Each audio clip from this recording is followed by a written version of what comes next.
21절부터 28절 구약성경 1165페이지요. 구약성경 1165페이지 에스겔서 12장 21절로 28절까지 말씀을 천천히 합독하겠습니다. 잘 됐죠? 천천히 같이 읽겠습니다. 시작. 여호와의 말씀이 또 내게 임하여 이르시되 인자야 이스라엘 땅에서 이르기를 날이 더디고 모든 묵시가 사라지리라 하는 너희의 이 속담이 어찌되느냐. 그러므로 너는 그들에게 이르기를 주 여호와께서 이같이 말씀하시기를 내가 이 속담을 그치게 하리니 사람이 다시는 이스라엘 가운데에서 이 속담을 사용하지 못하리라 하셨다 하고, 또 그들에게 이르기를 날과 모든 묵시의 응합이 가까우니 이스라엘 족 중에 허탄한 묵시나 아첨하는 묵시 다시 있지 못하리라. 나는 여호와라. 내가 말하리니 내가 하는 말이 다시는 더디지 아니하고 응하리라. 반역하는 족속이여 내가 너희 생전에 말하고 이루리라. 나 주 여호와의 말이니라 하셨다 하라. 여호와의 말씀이 또 내게 임하여 이르시되 인자야 이스라엘 족속의 말이 그가 보는 묵시는 여러 날 후의 일이라. 그가 멀리 있는 때에 대하여 예언하였다 하느니라.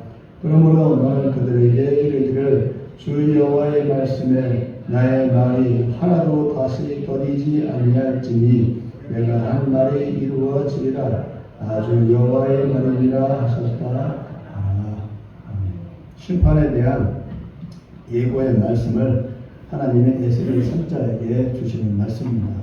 아주 위급한 말씀이고 하나님께서 두 번, 세 번 계속 반복해서 확실하게 심판이 있을 것이니까 빨리빨리 회개하고 준비해라 라고 주시는 내용의 말씀입니다. 그럼에도 불구하고 이스라엘 백성들은 전혀 회개하지 않고 준비하지 않고 결국은 바벨론 제거에 의해서 처참하게 초토화되고 말았습니다. 이 시대를 마치 말해주고 있는 것이 아닌가 그런 생각이 듭니다. 잠시 기도하겠습니다. 사랑과 공의의 하나님 아버지, 거룩한 날에 우리를 불러 모으시고 또 전능하신 하나님 앞에 나와 예배하게 하여 주셔서 감사합니다. 우리는 죄인입니다. 과거에도 죄인이고 지금도 죄인이고 앞으로도 죄인입니다. 그럼에도 그 아들의 피를 통해 우리를 씻겨주시고 죄인이지만 죄를 덮어주고 용서해 준다고 하시니 감사합니다. 그 선포를 믿고 의지하여 담대히 하나님을 아버지라고 부르며 이 땅의 삶을 오직 믿음으로 살기 원합니다.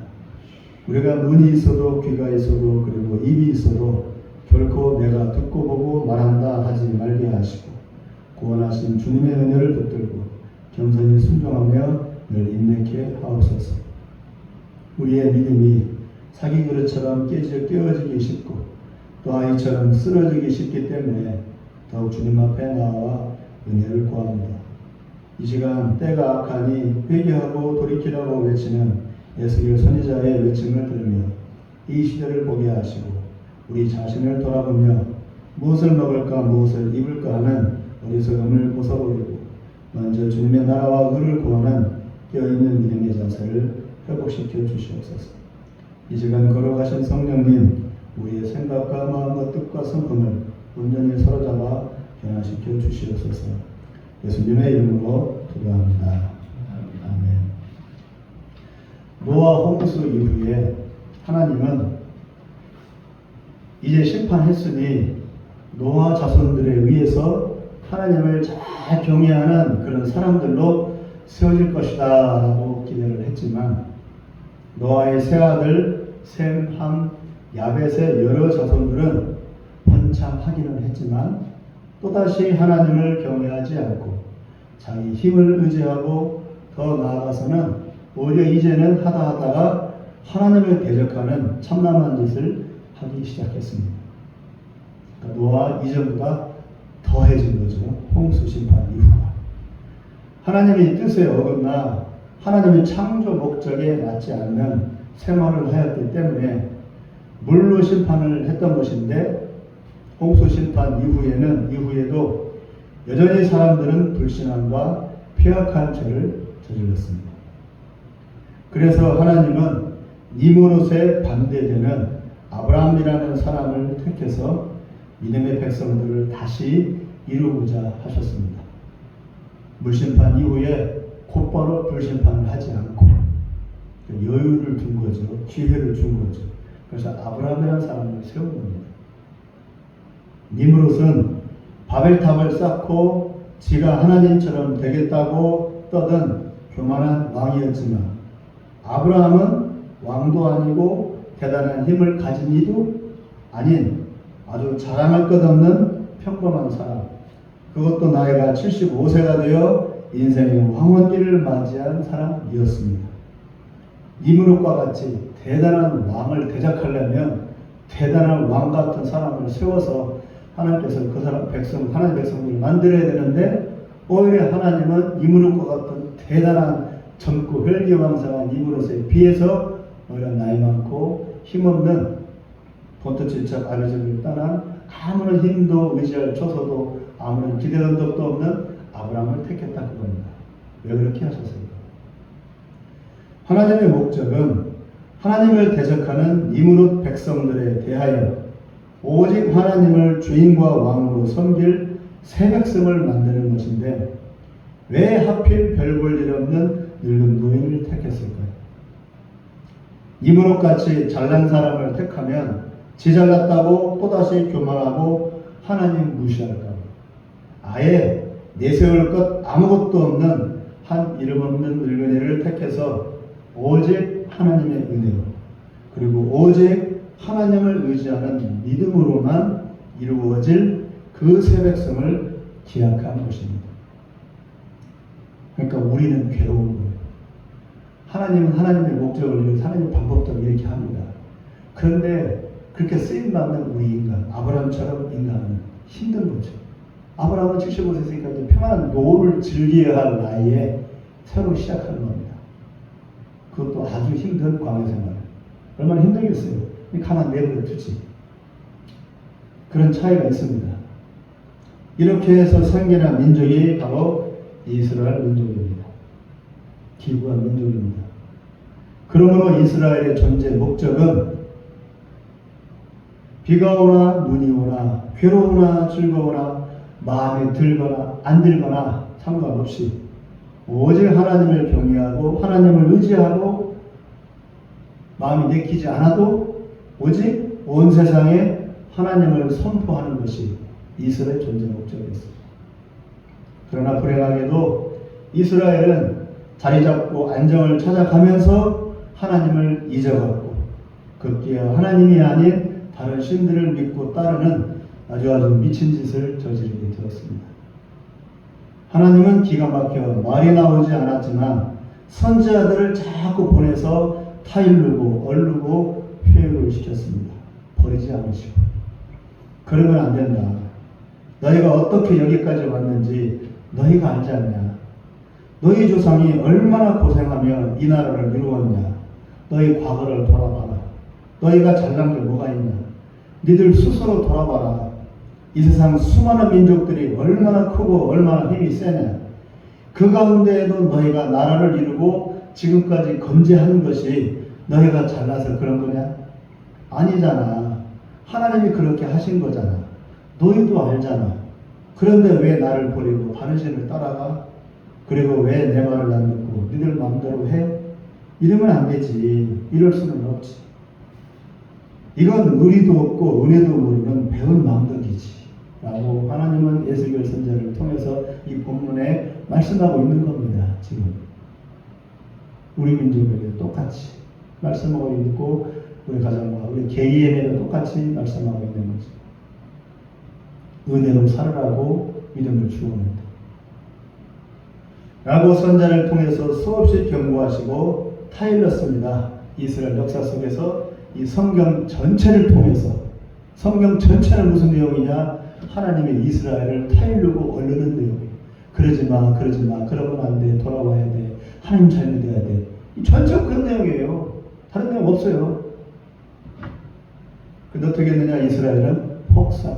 하나님이 이스라엘이 하나님 말 안 듣는 얘기. 그래서 두들기 맞은 얘기. 그 내용이에요. 오늘 우리가 읽은 본문이 바로 그 내용입니다. 계속 말 안 들으면 재미없어 혼날 거야. 아주 심하게 얻어맞아야 해. 정신 안 차리면 피곤족이 되도록 깨질 거야. 명심해. 이 내용입니다.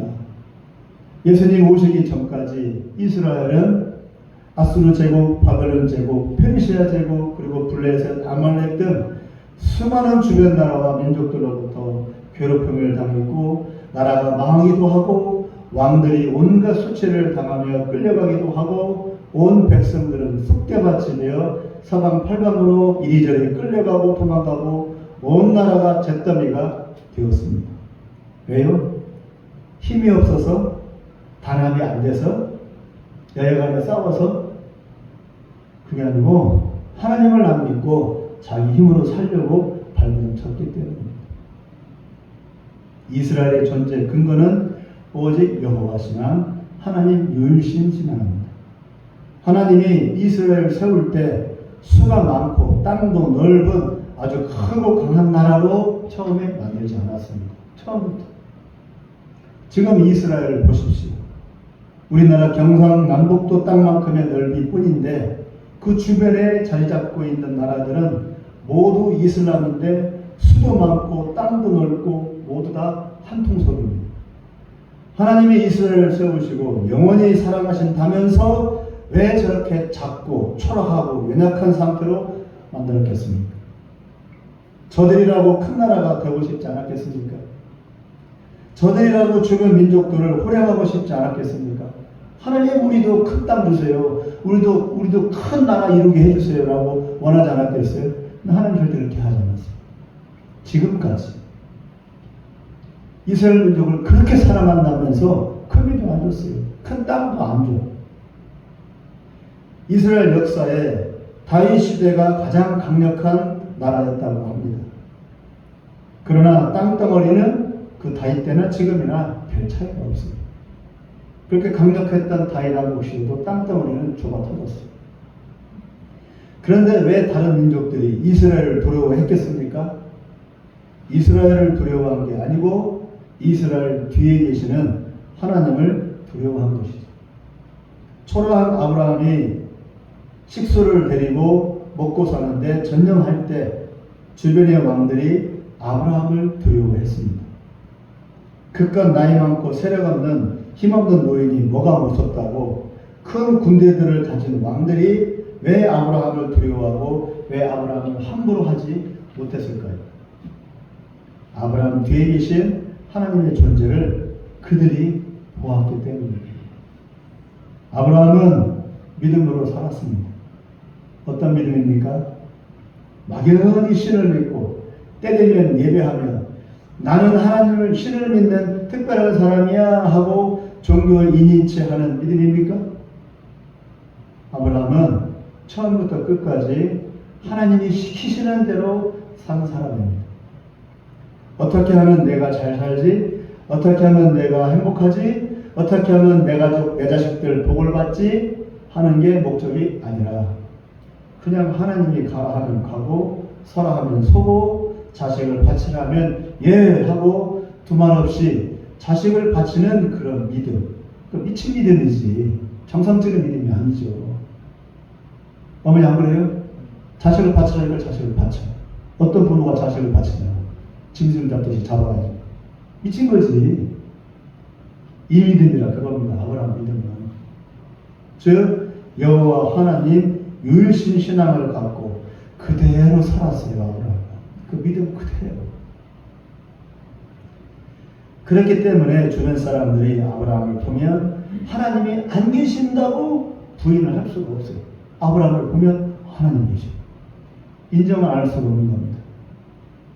아브라함은 그 삶 자체가 하나님을 드러내고 하나님을 세상에 나타내는 진짜 믿음의 삶을 산 것입니다. 우리가 이 믿음을 소망하고 간절히 바라야 합니다. 나는 예수 믿고 구원 얻었으니까 뭐 천국 갈 거야. 끝. 이건 초보신앙이라고 시작이라고 끝이 아니라고. 우리가 가져야 하는 믿음은 아브라함처럼 그 믿음을 갖고 그대로 살아가는 믿음. 자신을 바치라면 바치고 내 목숨을 바치라면 바치는 그 믿음으로 나아가야 된다고요. 우리가 중시월 목사님, 선양 목사님을 존경하지 않습니까? 왜 존경합니까? 그분들은 가정 내팽개치고 자기 목숨 내팽개치고 하나님을 위해서 믿음 지켰다 그겁니다. 그래서 존경하는 거죠. 그러므로 우리도 그 믿음으로 나아가도록 항상 애를 쓰고 노력을 하고 그 믿음이 도달하기 전까지는 만족하면 안 되죠. 그런데 다 주저하냐고요. 복 받았습니까? 내 믿음 섰으니까 그거 받았습니까? 하나님 보시기에 하나님이 비웃습니다. 마찬가지로 주변 나라들이 이스라엘을 두려워한 것은 이스라엘의 왕 다윗이 아브라함 못지않게 하나님 제일 우선으로 믿음으로 살았기 때문입니다. 다윗은 자기가 왕이라는 사실조차도 의식하지 않았어요. 지금 국회의원들은 그 조그만 꽃꼬리만한 그 권력 챙기려고 저렇게 아등바등거리고 헐뜯고 저러고 있는데 다윗은 자기가 왕이 됐음에도 불구하고 자기가 왕인 줄을 의식을 하지 않았어요. 나는 왕이다. 그런 의식도 없었어요. 자기가 왕인 걸 깜빡깜빡 잊어버릴 정도였어요. 오직 하나님이 자기와 함께하며 자기를 통해 이스라엘을 다스리신다는 것을 기뻐하고 즐거워했을 뿐입니다.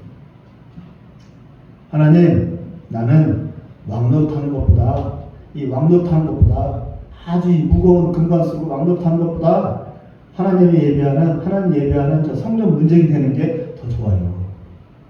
처자식 부모보다 하나님이 더 좋아요. 나는 하나님을 섬기며 하나님을 만족합니다. 이게 다윗의 일생이었어요. 고백하고 딴짓한 게 아니라 다윗은 그렇게 살았어요. 미안한 얘기지만 또한 예를 들겠습니다.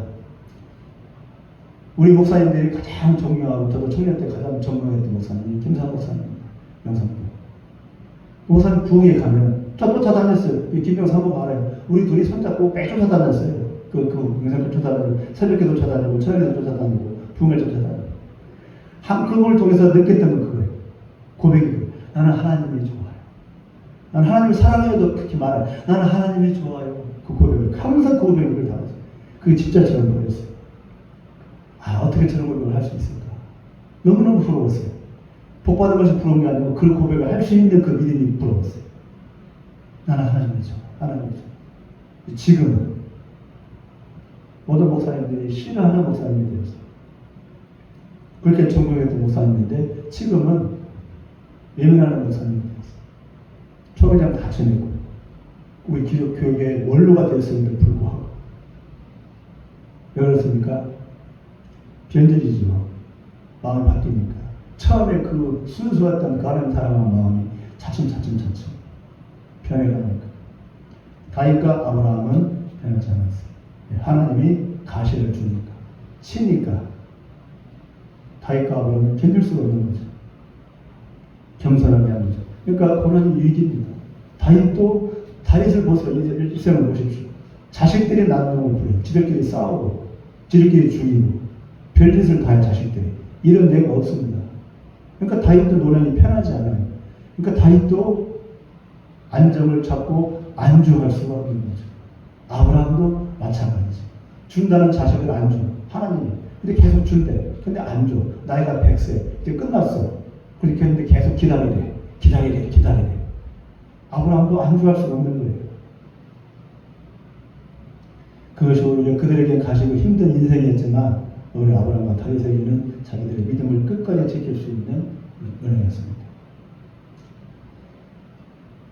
자식이 이쁘면 매를 주고 자식이 미우면 떡을 준답니다. 잘 나가는 게 복이 아닙니다. 오히려 힘들고 어려운 게 복일 수 있어요. 하나님 붙들지 않을 수 없습니까? 그러니 당연히 다윗이 다스리는 이스라엘 뒤에는 전능하시고 거룩하신 여호와 하나님이 계신 것을 주변 나라들이 주변 사람들이 인정하지 않을 수가 없는 거죠. 다윗 뒤에는 하나님이 있어. 아브라함 뒤에 하나님이 있어. 누구나 다 인정할 수 있게. 그게 진짜 신앙입니다. 이러라고 이스라엘을 세웠지만 어느덧 이스라엘은 다 잊어먹고 힘 빠지고 맥 빠진 채로 하나님을 잊어버리고 온갖 잡신과 주변 강대고 비맞추며 살 공리만 하는 아주 비참하고 초라한 모습으로 전락해버렸습니다. 왜 그렇게 되었습니까? 믿음 좋은 다윗을 닮지 못하고 그 아들 솔로몬은 이방 여인들을 아내로 맞이해 아내들에 홀려서 그 아내들이 믿는 신들을 따라갔고 이 폐단이 이스라엘 전체 그리고 멸망 때까지 퍼져나갔습니다. 솔로몬 때 시작된 이 폐단. 죄는 잉크처럼 순식간에 번져갑니다. 그리고 지긋지긋하게 그 죄는 없어지지도 않아요. 죄는 기립대 같아. 지긋지긋합니다. 솔로몬이 지었던 이 죄가 어디까지 갔느냐?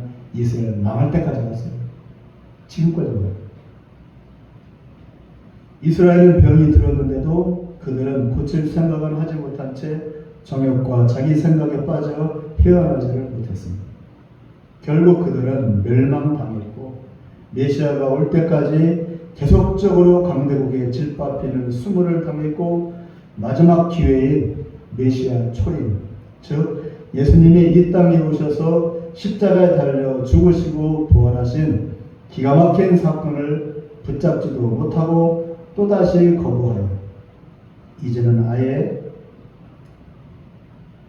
아예 없어지고 나라가 없어지고 민족이 하나를 이루지 못하게 샅샅이 흩어져 버렸습니다.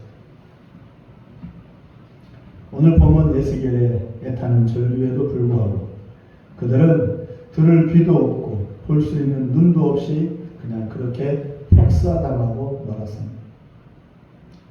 예수 그리스도가 왔을 때 하나님을 대적한 로마는 대제국으로 군림하고 있었지만 적그리스도인 로마는 대제국으로 호령을 하고 있었지만 그러나 하나님의 구원의 씨앗인 이스라엘, 하나님의 눈동자인 이스라엘은 그 로마 제국 밑에서 식민지 백성으로 살고 있었습니다.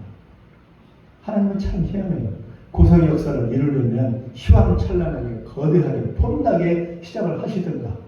그런데 왜 로마 제국의 식민지 생활을 하고 있는 종로로 타고 있는 이스라엘 민족 가운데 메시아를 보내냐고요. 하나님 방법은 그렇다는 겁니다. 이게 하나님의 방법입니다. 가장 초라하고 가장 힘없고 가장 쓸모없게 보여지는 바로 그 사람, 그 민족, 그 환경을 통해서 하나님은 역사하신다는 겁니다. 모세가 태어났을 때 보십시오. 모세가 태어났을 때 이스라엘은 애굽 밑에서 종로를 타고 있었습니다. 애굽에 하나님의 영광의 빛이 되어야 할 이스라엘이 왜 그리 되었습니까? 지금 2024년에도 역시 이스라엘은 수억의 이슬람 세력 한가운데 포로처럼 에워싸인 채 위협을 당하고 있습니다.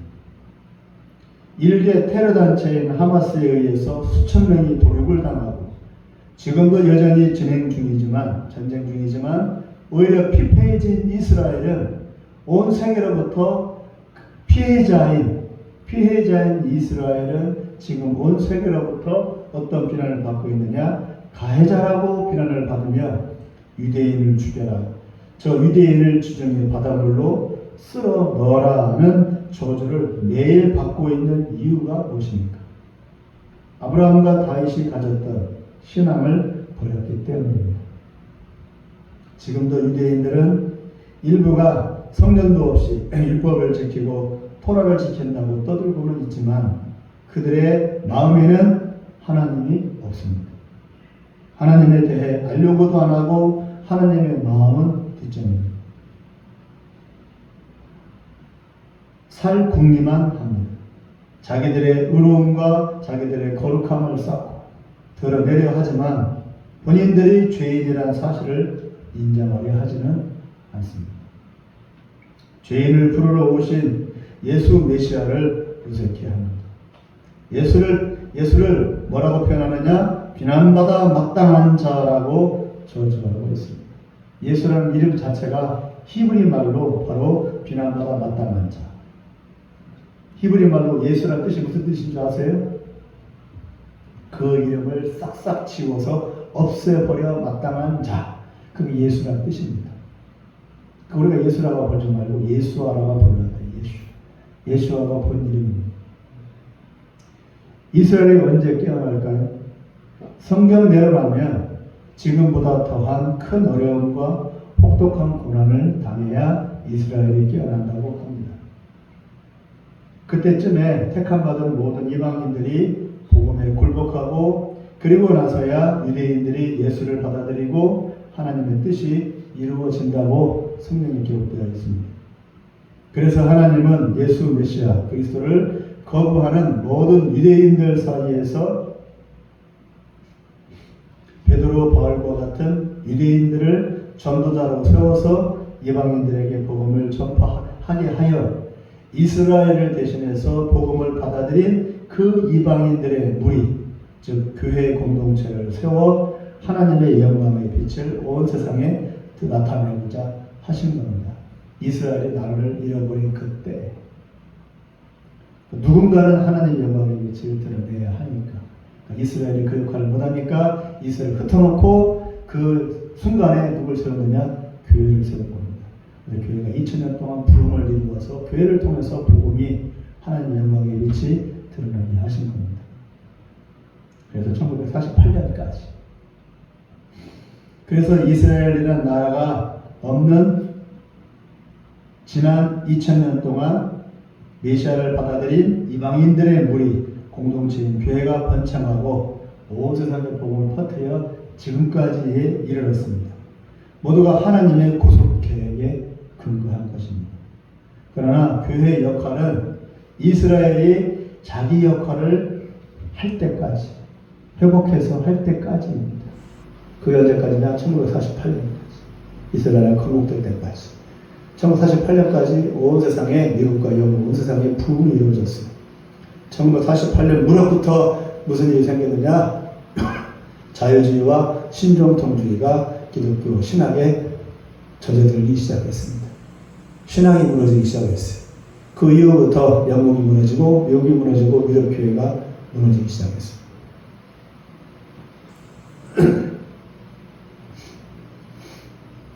1948년에 이스라엘 나라가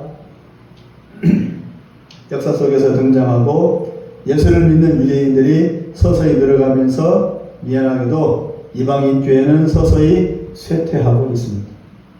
세속화라는 거대한 흐름으로 교회는 지금 떠내려가고 있고 힘을 잃어가고 있으며 그동안 추수하지 못했던 떨어진 이삭들을 모으고 있는 중입니다.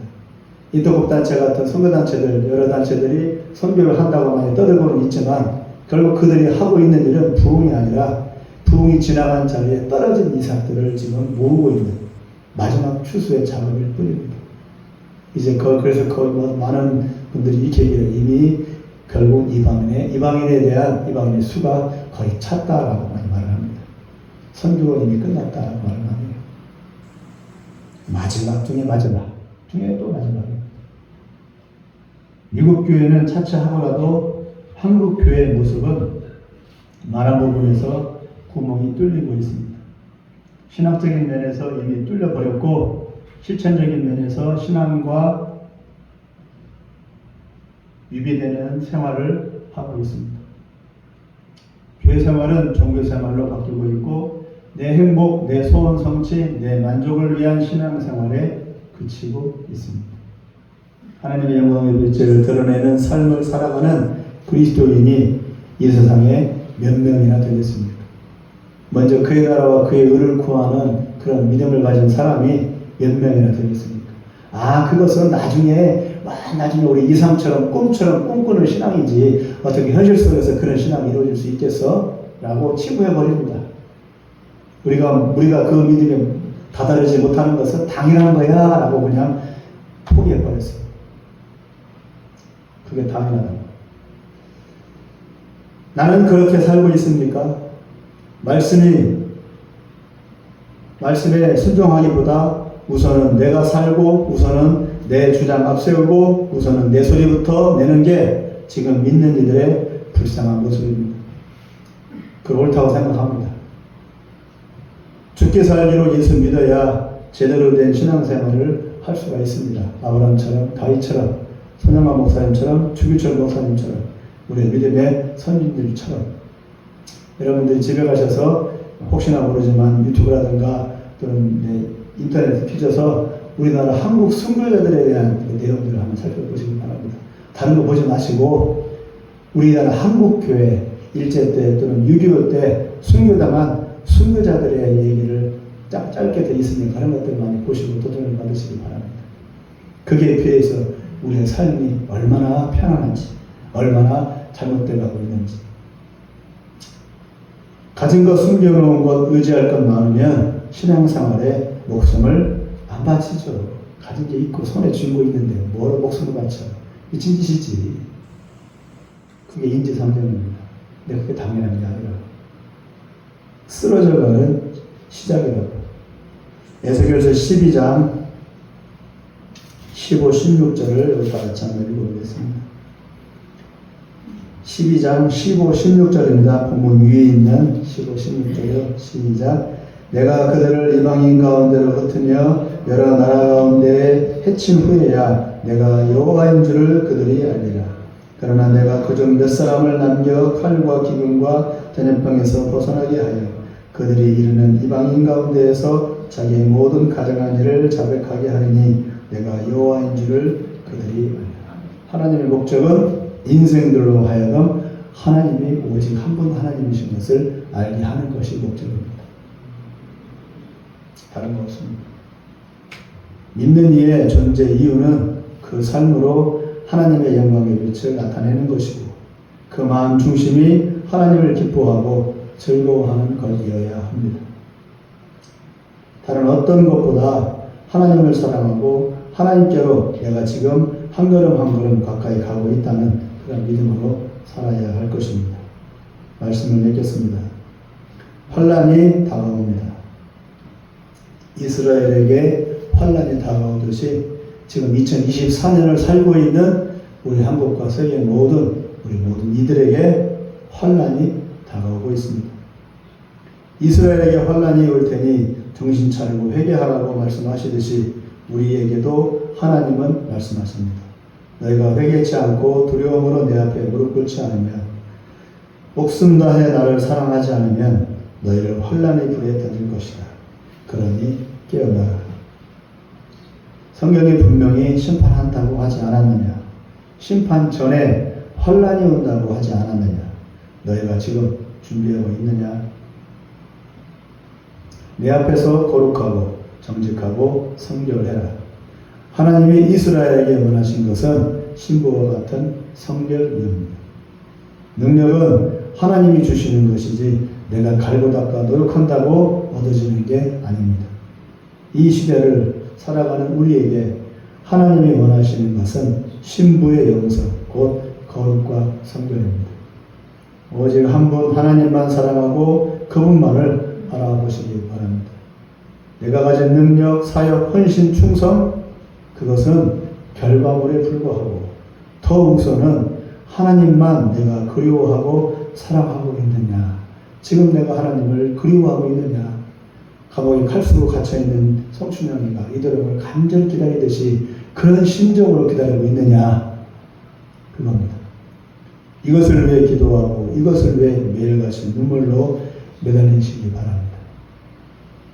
우리 주 예수 그리스도를 통하여 하나님의 사랑과 은혜를 더 깊이 깨닫고 그분을 통해 더 간절히 하나님의 임재를 구하고 또 그 임재를 날마다 경험을 하는 우리의 믿음의 모습이 되시기를 간절히 기원합니다. 기도하겠습니다. 자비로우신 하나님 아버지, 오늘도 에스겔 선지자를 통해서 이스라엘 백성들에게 바벨론 적이 쳐들어올 테니 준비해라, 회개해라, 돌이키라라고 말씀하시는 그 내용의 말씀을 들으면서 이 시대가 종말을 맞이하고 하나님의 나라를 준비하고 예수님 재림을 준비한다고는 하지만 그 전에 환난이 있고 심판이 있다는 사실을 우리가 잠시 까먹습니다. 우리의 모습을 돌아봐야 합니다. 우리가 정결한지, 우리가 처음 신앙 고백을 지금도 하고 있는지, 우리가 처음 하나님께 고백했던 그 고백을 지금도 우리가 하고 있는지, 그 고백대로 우리가 살아가고 있는지, 우리의 말과 행동과 그 모든 그 삶의 모습들이 하나님 보시기에 합당한지를 돌아봐야 할 때인 줄로 믿습니다.